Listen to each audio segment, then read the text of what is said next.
د مینه ټي وي چینل درنو لیدونکو سلام ستړي مشئ وخت مو په خیر د دې ساعت خبرې ټولګې ته ښه راغلاست. بلوچ مجاهدینو و پاکستانی پوځیان وژلي. د بلوچ بیلتون پالې ډلې ویان ګهرام بلوچ سار نیوز ته په یوه رالیږلي خبرپاڼه کې ویلي چې څو شېبې وړاندې د بلوچستان په اواران ولسوالۍ کې د پاکستانی پوځیانو په موټر د سړک غاړې ماین چاودنه کړې چې په پایله کې په موټر کې سپاره ټول و پوځیان وژل شوي او موټر په بشپړ ډول له منځه تللی دی. جمعیت ګوند وایي کنګل شوي پیسې د همداسې کنګل وساتل شي. د اسلامي جمعیت ګوند له لوري په یوې خپرې کړې اعلامیه کې ویل شوي چې دا ګوند تر هغو چې طالبان په افغانستان کې واکمن وي د افغانستان د بانکي شتمنۍ له ازادېدو سره موافق نه دي او دا پیسې باید داسې حکومت ته وسپارل شي چې دغه ګوند ته د منلو وړ وي. جمعیت ګوند په عین حال کې په دې خفګان ښودلی چې د امریکا له لوري د افغانستان د شتمنیو یوه برخه د 2001 کال د سپتمبر د 11 د حملو قربانیانو ته ځانګړې شوي دي. دا ګوند وایي دا پریکړه په دې خاطر د ژورې خواشینۍ ده چې د سپتمبر په بریدونو کې هیڅ افغان لاس نه درلود. دغه ګوند ویلي تر څو چې په افغانستان کې یو مشروع او منتخب نظام رامنځته کیږي د افغانستان ټولې کنګل شوي پیسې دې وساتل شي. څرګنده نه ده چې اعلامیه د اسلامي جمعیت ګوند په کومه څانګه پورې تړاو لري. دا ګوند په وروستیو کې په دوو برخو ویشل شوی چې د یوې مشري صلاح الدین رباني کوي او د بلې عطا محمد نور. اسلامي امارت وایي یرغلګر دې د افغانستان خپلواکۍ ته درناوی وکړي. د افغانستان اسلامي امارت د یوې اعلامیې په خپرولو سره ویلي چې لا هم په افغانانو کې د خپلواکۍ ساتلو هیڅ په پوره قوت موجود دی او هغه څوک چې د دوی پر حریم یرغل کوي له سختې ماتې سره به مخ شي. په اعلامیه کې د سلواغې میاشتې د 26 په مناسبت چې له افغانستان څخه د شوروي اتحاد د ځواکونو له ماتې او وتلو سره برابره ده راغلي چې افغانستان له ټولو هیوادونو سره د دوه اړخیز درناوي پر بنسټ ښې اړیکې غواړي.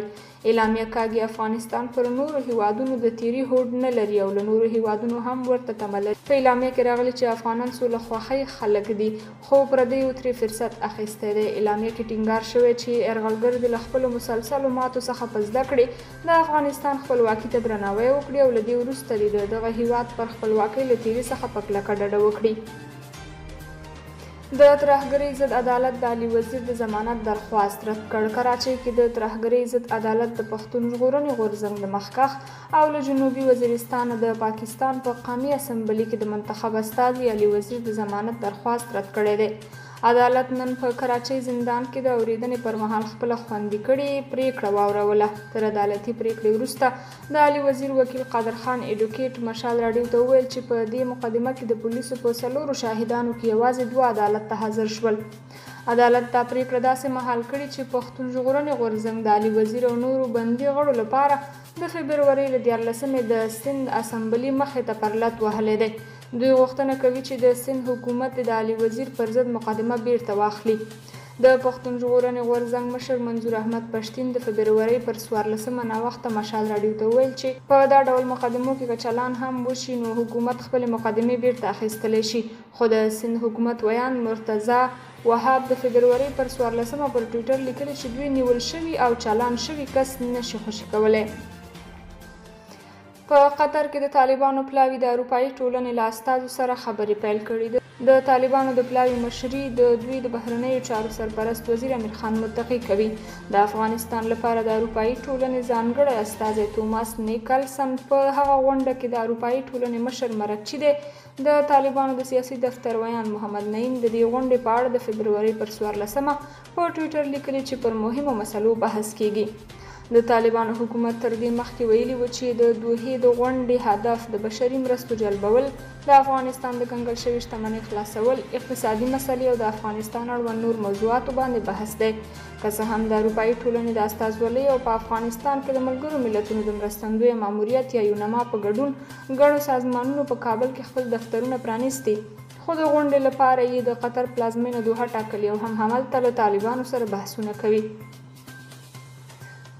تیر شل کال امریکا له ترهګرۍ سره د مبارزې په نوم 6 میلیونه خلک وژلي. یو مشهور آزاد خبریال او لیکوال د یوې څېړنې پر بنسټ ویلي چې امریکا له ترهګرۍ سره د مبارزې تر عنوان لاندې په تیرو 10 کلونو کې په ټوله نړۍ کې 6 میلیونه خلک وژلي دي. نوموړي پر خپل ټویټر لیکلي چې دا راپور یې د هغې پراخې څېړنې پر بنسټ چمتو کړی چې په نړۍ کې له مختلفو بنسټونو او خبریالانو د امریکا د وژنو په اړه ترسره کړې ده.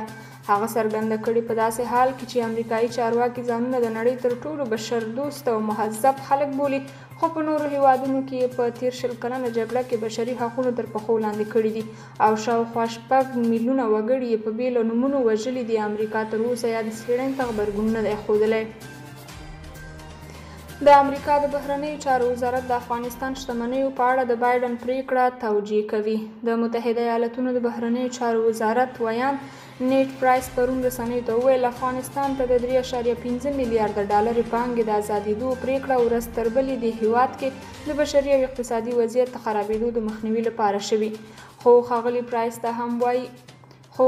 پرایس ته هم وایي چې لا د دې پانګې د لیږد طرحه نه ده بشپړه شوې او نه هم هغه تګلاره معلومه ده چې پر بنسټ یې دا پیسې افغانستان ته ولېږل شي. افغانان چې خپله هم د ترهګرۍ قربانیان دي، تر اوسه ورته د دې پانګې د کارونې لپاره هیڅ پریکړه نه ده شوې. که هر میکانیزم جوړیږي په داسې ډول به طرحه شي چې د طالبانو او یا هم نورو هغو ډلو ته چې بندیز پرې لګول شوی لاس ته د لوېدلو ګواښ کم کړي. د متحده ایالاتو د بهرنیو چارو وزارت نیټ پرایس د افغانستان له بانکي زیرمې د سپتمبر د 11مې پیښې د قربانیانو کورنیو ته د 3.5 میلیارډ ډالرو د ورکولو په اړه وویل دا کورنۍ د طالبانو خلاف دعوه لري او قضیه یې په فدرالي محکمه کې ده. ښاغلي پرایس زیاته کړه اوس دا پریکړه د فدرال محکمه کوي چې 3.5 میلیارډ ډالر یې د سپتمبر د 11مې د پیښې قربانیانو ته ورکړل شي او که نه. AP وایي د طالبانو واکمنۍ کې افغانستان امن خو تر پخوا غریب شوی. اسوشیټ پریس پر افغانستان د اسلامي امارت د واکمنۍ د 6 میاشتو په پوره کېدو په مناسبت راپور خپور کړی دی. راپور کې راغلی چې په افغانستان د طالبانو د واکمنۍ 6 میاشتې پوره شوي دي. که څه هم خلک ځانونه امن احساسوي، جګړې پای ته رسېدلې دي، خو خلک تر پخوا غریب او ناهیلي شوي دي. راپور کاږي چې ښځې په بازارونو کې ګرځي خو کارونه نشته او فقر خپل اوج ته رسېدلی دی. د راپورونو له مخې له افغانستان څخه د ملکي او پر کاره پوه وګړو مهاجرت ډېر شوی دی او خلک هڅه کوي چې بهرنیو هیوادونو ته کډوال شي. راپور کې راغلی دی چې د افغانستان اقتصادي وضعیت هم په بېسارې کچه ځپل شوی او که چېرته دغه هیواد په اوسني وضعیت کې یوازې پرېښودل شي نو تر ټولو سخت بشري ناورین سره به لاس او ګرېوان شي. درنو لیدونکو د دې ساعت خبري ټولګه تر همدې ځایه وه. تر بلې ټولګې چې ستاسو خدمت ته راځم تر هغې مو په لوی او سپېڅلي خدای سپارم. تر بیا ښې شېبې ولرئ.